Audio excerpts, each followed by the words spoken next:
How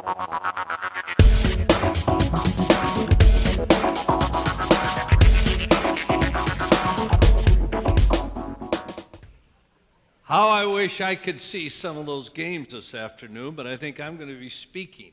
But I'm not in national contention. This morning I got up to have breakfast hotel, and you couldn't have it. There were two teams from Bellevue and others just packed the hotel out. In this time here, I don't have a lot of time. I want to appeal to your minds, and I'll be explaining what you have here before you. There's probably one other person foolish enough in the world to ever do this with something so valuable, so rare, and so unique in history. And so I'm trusting you when I give any instructions, if you approach it, what to do. This is extremely valuable. And out of 40,000 scrolls they know it exists in the world, they say this is probably the #1 unique scroll. And so my wife and I came in after a long time pursuing it. We got it, and we feel we're caretakers, not owners of it. In the scriptures, it says this: heaven and earth shall pass away, but my words shall not pass away. One of the biggest accusations I get from the Old Testament and New Testament is this: hey, look, how do you know that what you have today is what was written down? What people didn't like, they took out. What they did like, they put in. It's changed over the years. Well, I just want to hone in a few minutes on the Old Testament and answer that question with physical evidence before you. This is I call it the Lodz Scroll, after honor of the Jews from Lodz, Poland, who 1 million were killed in the Holocaust. It is 70, only a third of it still has to be rolled out. It's 72 feet long, totally intact. Totally intact. It's made of parchment, sheepskin. And vellum is sheepskin that is real thin. They make smaller items out of vellum usually, and scrolls out of parchment. It has 36 sheets of parchment in it. Some scrolls that go up to 80 different lambskins. The scroll was composed by 4 appraisers, liberal and conservative, totally the exact same day. They even gave it the exact same value, which is, they said, has never happened with another scroll. 1450 A.D. It's about 550 years old. It traces back about 1,600 years of history. It's from the Polish-German border. It's the first complete scroll ever discovered in Poland. It likely was created in a very poor community that could not afford a new scroll. One of the unique things of this scroll, it should have been buried years ago. But because the community was so poor, they couldn't afford a new scroll, and they couldn't afford a full-time scribe. So they never destroyed it. As a result, it contains history that almost no other scroll contains. Because if certain things happen to a scroll, they can't use them anymore. But this community was so small, poor, they had to use it. So one thing they did was, when letters would start to fade, normally the scroll would be taken out, put in a container called the Ganitza. And then when that was full, they were normally buried in graveyards near Torah scholar. This is a Torah, the first 5 books of the Bible, complete.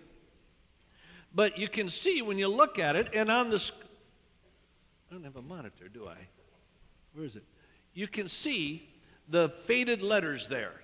See those faded letters? Well, instead of burying the scroll, they would hire a scribe to come in once a year and re-ink the letters to preserve it. And you can see it, especially down to this end. If I could unroll it more, a lot that would have to be done. It was composed in an area where the Jews suffered so much. I don't know how to explain how this scroll survived, because the overwhelming majority never did from that area of the world, how this scroll survived. For example, it survived the Black Death. When over half the population, about 300 and some million, died from the Black Death. And what happened was, few Jews died from it. So the Europeans blamed the Jews that they launched the Black Death to be able to take over control of Europe. Now, in reality, it looks like what happened was two things. Very few Jews died from the Black Death because of many of the health standards that's even recorded here. And second, because they lived in closed communities. So Black Death didn't invade it like it did all the other communities. But because they were blamed for it, they destroyed the homes of Jews, burned their synagogues, everything. And yet, how did this survive in that very part of the world?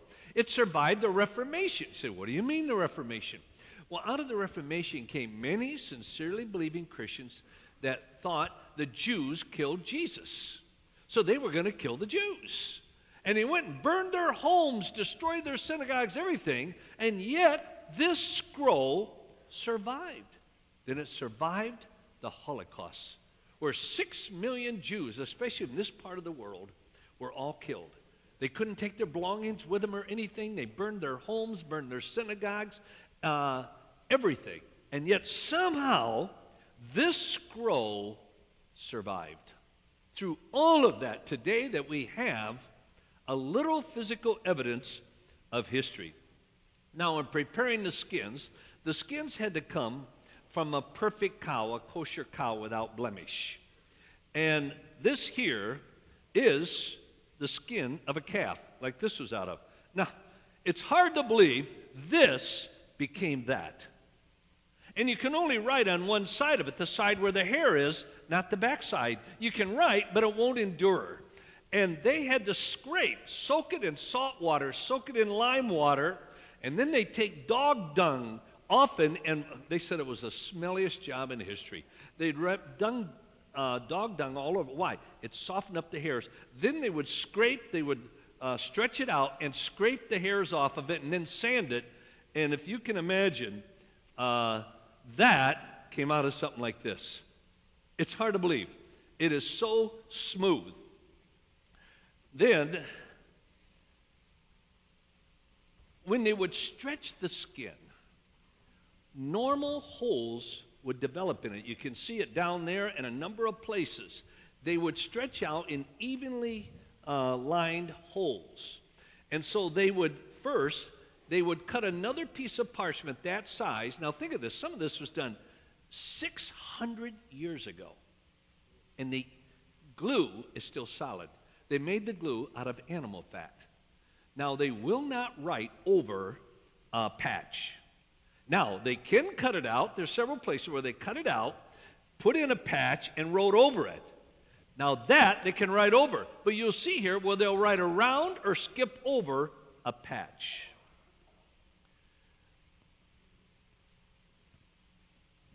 Then, you have to understand, when the Jews copied the Scriptures, they not only wanted to accurately copy it, they wanted to accurately interpret it, and they wanted to accurately read it.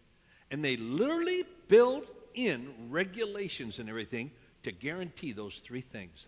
No other literature of history even comes close to that.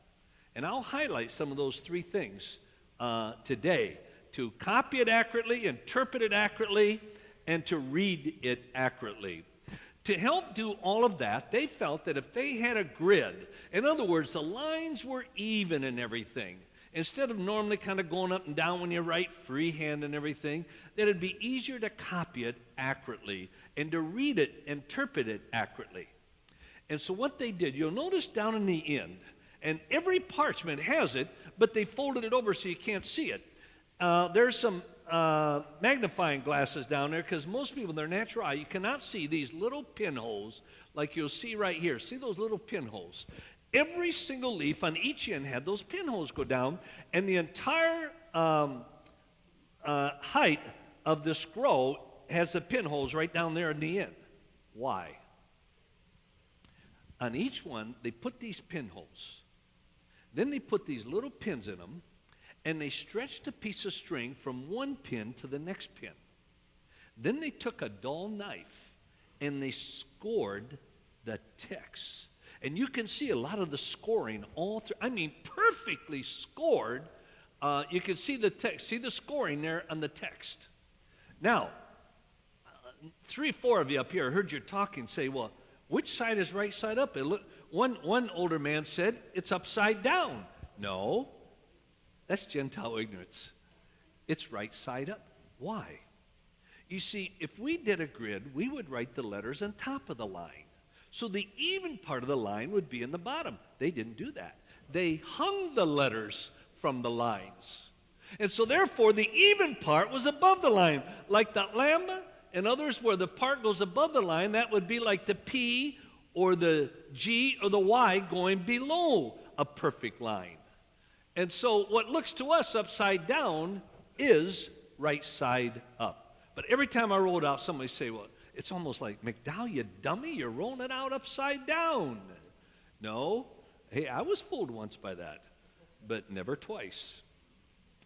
But most of the pinholes you can't see because they would fold over the edges and glue them and then sew them together with muscles from a calfskin's leg.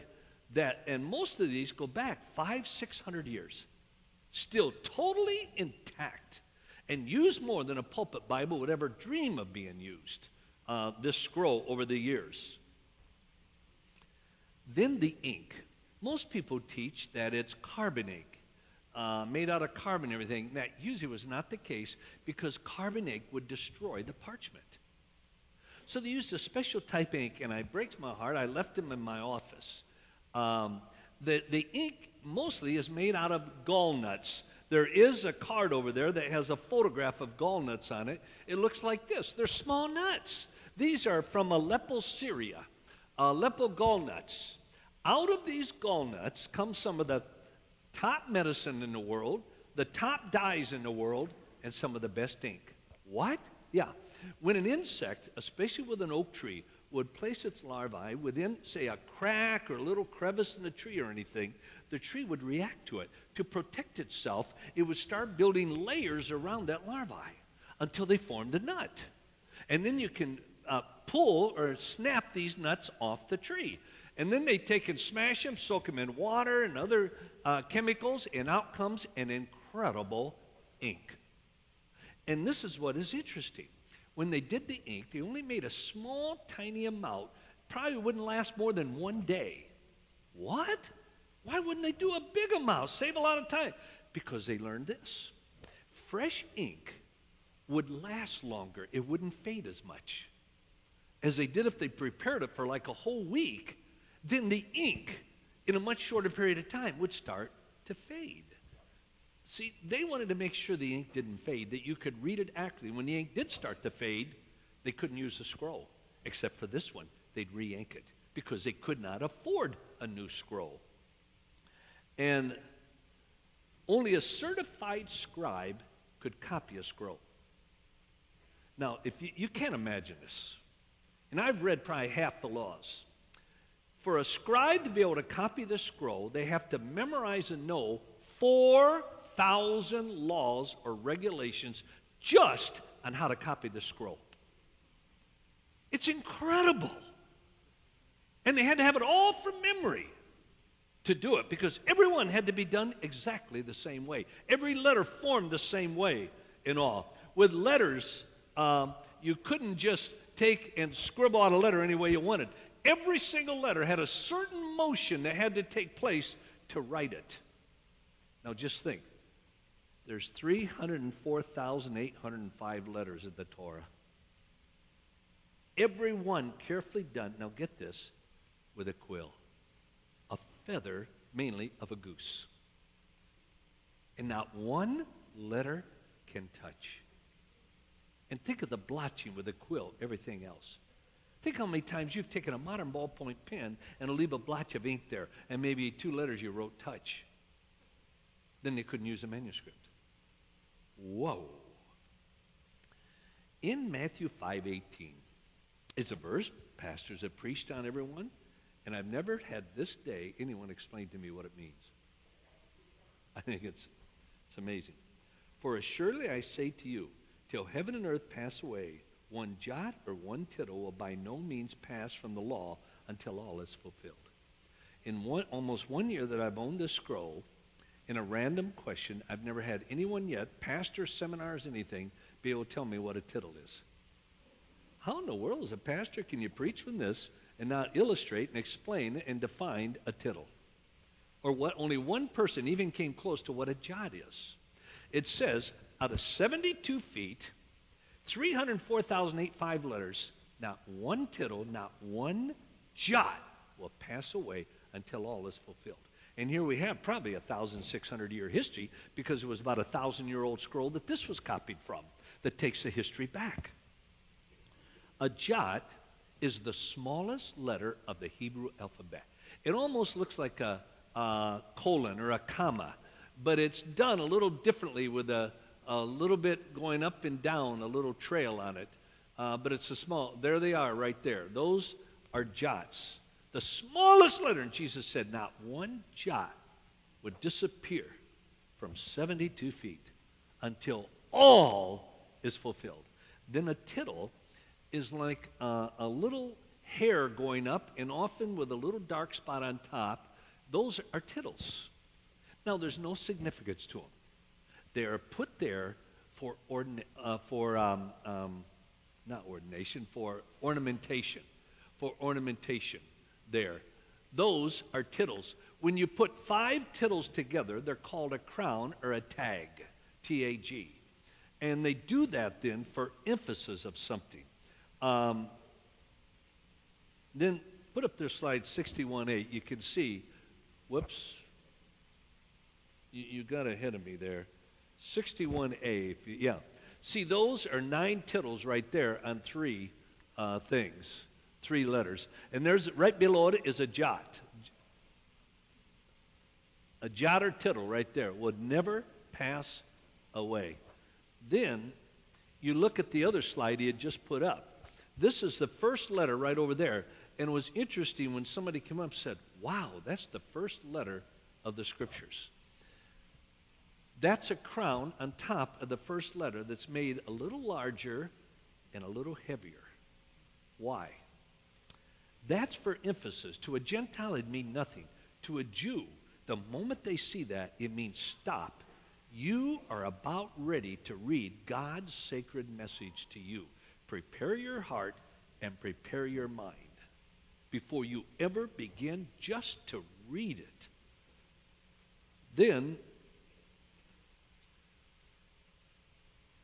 you will see extended, let me go on first. Let me go to the next one. Over here, you have the Song of the Sea, and it's done this way. It always must be done this way. Why? For emphasis. This means pay close attention to what God, Yahweh, wants to say to you here. And so they always do the Song of the Sea this way, and also the Song of Moses later, if you could unravel the whole thing. And then you will see extended letters. These extended letters were to emphasize importance. If you had a passage here that was very important, and you need almost like Selah in the Psalms, you need to slow down here and really carefully read what is said here. They will extend letters to emphasize that. Then, over here, you will see where Genesis ends and Exodus begins. In fact, it might be right there. I put it in the wrong place. They use 4 lines as a break. And that means one book is ending and another book is beginning, because they weren't divided up into chapters or verses or anything. Sometime over here you can see it, and down here a couple times, they will compress, at the end of a line, they will compress the letters. Why? Now, they cannot touch. They will compress the letters for this reason. They not only did a grid from right to left, they did it from top to bottom at each column. So each line would start out exactly the same and end exactly the same. But they have no hyphens for words. And so sometimes the word would be too long to get in there. So they do one of 2 things. They would either compress the word so it end on the line like this, or just look down below it there. They will take the last letter of the word and extend it out to the line, and then start the next word on the next line so it all ends on the same line. Then you can be going through it and you'll find small letters. All of a sudden you have maybe one letter or two or three words together, real small print. Why? That was to say there's possibly a spelling error here. Even if the scribe thought there was spelling error, he could never change it. He could not change the text. So if he thought so, he would do it in small letters. And that means one of two things. Either there's a spelling error here or there's a very ominous reading. Be careful how you interpret this word or this passage. And then you'll come to large letters. And we have several them indicated with tabletops there. And you can see them here. A large letter, when you got to that, it says stop. This verse is very important. Or it would mean there's a possible variation here. That maybe there was something a little different here that maybe should be here. A variation, but they won't change it. They'll put in a large letter, and then they'll bring in the top scribes who would trace it back maybe 1,000, 2,000 years to see, is there a variation or not here? Whoever did that with any other literature of antiquity? No one. And then, after many large letters, you will see kind of blank spaces going along. Here's a blank space that doesn't end with a line. When it ends with a line, it means this is another important section. When it's within the text, it means for emphasis. This is very important what you're now going to read in the next line. And so they put a space in there. You see, they were not only careful to copy it accurately, to read it accurately, but they wanted you to interpret it accurately.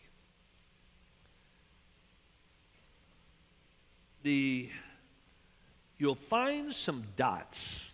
Right along here is one. If I could unroll it more, there's some that have 5 dots above the words. And what a dot means, it's very unusual. It raises a question about the exactitude of the reading of that word or that phrase. The dot means be careful. You could make a mistake here by how you read this and how you... Who ever did that with other literature? No one, except the Jewish scribes. When they came to the name Elohim, go up to Elohim here, will you? Elohim, one of the names for God. It's really not, to the Jew, it's not a name for God. El or Elohim, it's a title. El means judge, Elohim means judgment. And they believe this is a title of God as a judge. We look at it as a name of God. But when they would come to this name, with see to the right, the letter that the red circle goes through, they would stop before that letter. They would leave the last letter of the word before the name for God blank. They'd put down their quill, ceremonially wash their hands, pick up a special quill, and then they would write the last letter of the word before the name for God. Why would they do that? The reason is, with a quill, it could blot, and it could run 2 letters together. Well, if it's just a regular word, they can scrape it off and correct it. If they can't correct it, they can't use a scroll.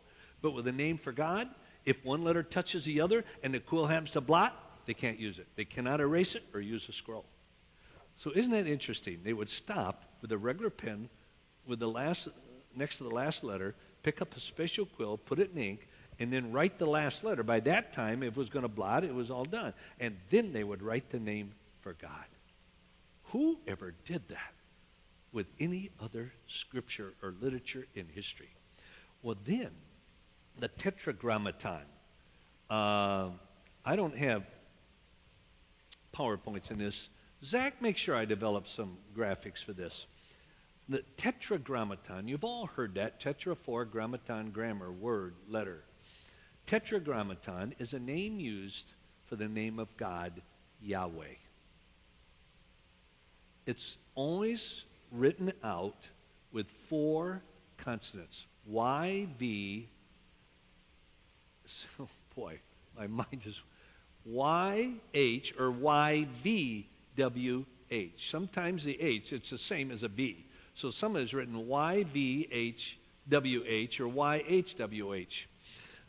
This is a name in Exodus 3 where God said to Moses said, who in the world can I say sent me? Nobody's going to believe this. They're going to think I'm crazy. He said, tell them I am sent you, Yahweh. The Jew believes this is a name for God. Now, this is interesting. They believe it's the first name for God. You don't pronounce it. Why? You are not on a first name basis with God. A Jew would never pronounce it, even today. Yahweh. So what they would often do is they would write in the consonants, maybe extra large letter or small, but in the synagogue, everybody knew it was Yahweh, but they would either say nothing or they'd use another name for God, Adonai. But everybody knew it was Yahweh, but they believe their lips are too dirty, too unclean to allow the breath, the very breath, to pronounce the name for God. You go to Jewish commentaries, and I've got some over here, I think, where they'll say the name for God in English, and it'll go G-D. They won't even write out G-O-D.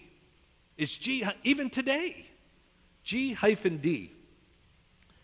Because it's the most reverent, holy, sacred name for God that he revealed himself with, that shows his character and all. Well, then, sometimes they would write it in Aramaic, sometimes in Old Hebrew, according if it was with the Samaritan Pentateuch or what. Another name for this is the Torah, the Pentateuch, or the Law of Moses, the first 5 books of the Bible. But then they added vowels starting around 700, 900 A.D. They added vowels to the text. Why?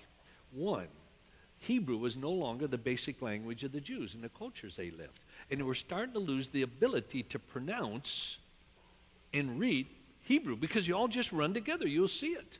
And second, I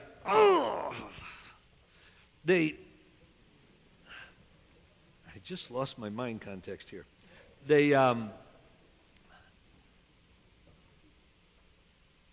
Jews were scattered throughout the whole world.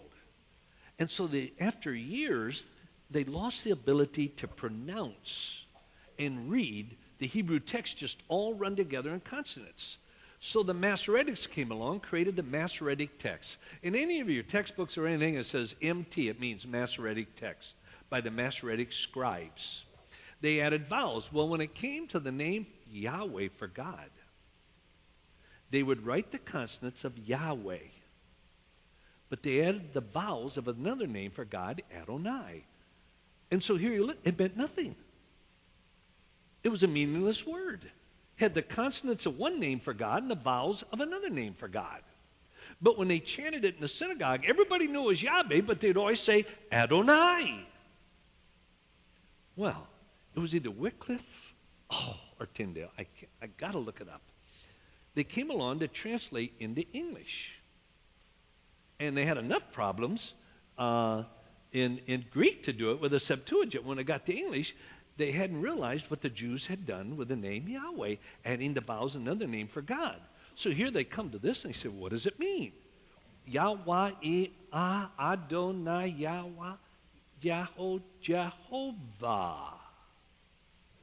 That's where we got the name Jehovah, a misreading of Yahweh with the vowels of Adonai. I even tell my Jehovah Witness friends, even your name is wrong. But anyway, but that's how we got Jehovah in our text. Now, many texts are going back to Yahweh now that we understand what happened. But it was through a misreading of the consonants of one name for God and the vowels of the other because they so reverenced the Scriptures. Then they finished the text.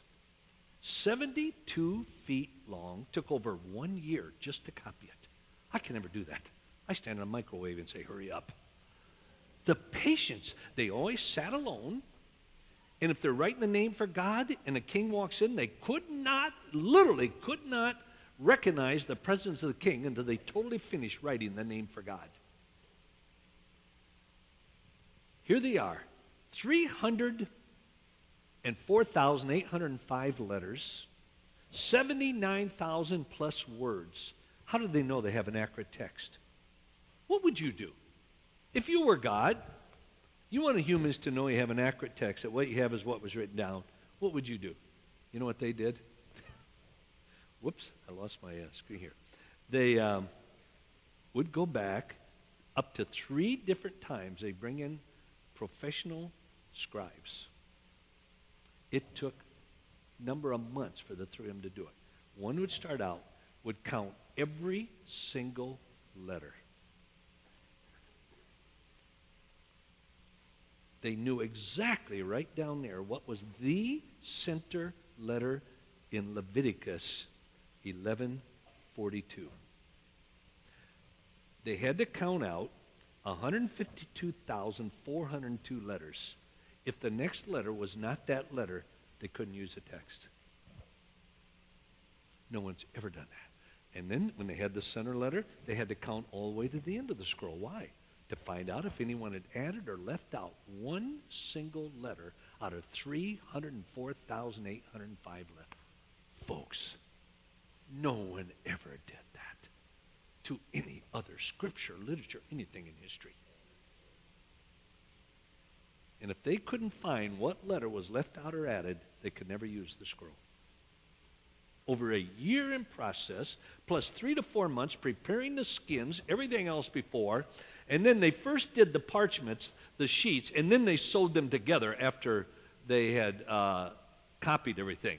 Well, then they'd go back and count every single word. And they knew that in Leviticus 13:33 is the middle word. They would count out 39,923 words. And if the next word was not the known center word, they couldn't use the text. And then they would start with that and go to the end again and count out 39,923 words. Oh.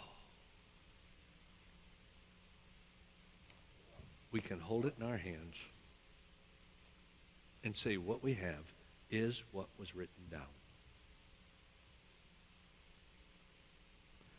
You see why this is so important to me? When I set out to write evidence that demands a verdict, now called the new evidence, with all the updates with evidence and everything, I set out to write that against Christianity. Because I believe Christians had 2 brains. One was lost and was out looking for it. I believed they were walking idiots. I'd met some. And one thing I did, I couldn't read in Hebrew or Greek. I flew to the British Museum, to Oxford, to Cambridge, the Louvre and others, where they had many of the scrolls and the manuscripts. But I asked the experts to come in, and boy, I found they were always willing to help you. And I had all these questions because I thought what you had before you was a farce. Totally changed everything. And as these experts, I'd ask them questions. They started to say what they did, how they did this, and doubt started to come into my mind. And after I trusted Christ, after I returned to the university, I said, Lord, if ever I can afford a scroll, I can't afford this scroll. It's so valuable. The guy didn't know what he had. And I didn't think I had to tell him.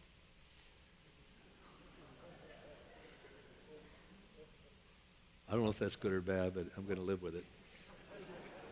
He was so excited, he probably thought he took me to the cleaners. If he saw the appraisal of it, he would die. I paid about 1/50th or 1/100th of what it's worth, and it could be sold for. But I always wanted to own one, to use it to demonstrate what took part of my thinking and started to reverse it. Literal, physical evidence. There's many, many other things about this scroll. I mean, I just touched on the top of it. I'm going to close 5 minutes early. If you want to come up and look at it, take pictures. I ask you this. Absolutely no food, no water. No Bibles, no purses. You cannot believe. I say this. 2 women have set their purses right down in the text to be able to take the magnifying glass, look closer. I have had Christian, I don't know how many, will place their Bibles down on it. You don't do that, folks. Do not please touch the text. You can touch the margins, but not the text. Don't believe me? Just look at your iPad when it's turned off and see how filthy that is. That's what you do to the text with the oils on your hands and not even know it. And so I ask you not to bring any purses, any Bibles, anything with you, and no food. One pastor the other day ignored that, came up with a glass of water. Just as he approached it, a man hit his elbow, and he spilled it. Oh, he looked at it and turned around and walked out of the church. That's why nobody will illustrate it like this, but it's mine. I own it, so I can do with it what I want, but I am responsible to take care of it and then to pass it on to my son. And then I have two of these. I pick another one up December 5th. One is going to come to Oklahoma Wesleyan University. The other is going to Biola. Can I mention that here? Yeah. But I want Oklahoma Wesleyan to be a depository of one of my scrolls. But you can come up and look at it. I had never touched the scroll. Even when I was going over to refute it all, they were behind cases and everything, and you couldn't touch it, and you had to stand way back. You can walk right up to it. But I'm trusting you. I only know one other person who will ever do this in the world. So thank you for letting me share some of the exciting things about one of the great artifacts of history that is physical evidence that what we have is what was written down. There's books out there that can help you. 77 difficult questions. I wrote the difficult question I've ever been asked in university. I wrote them out in the 8th grade level, totally documented. And much of what I said here is in new evidence. Thank you very much. God bless.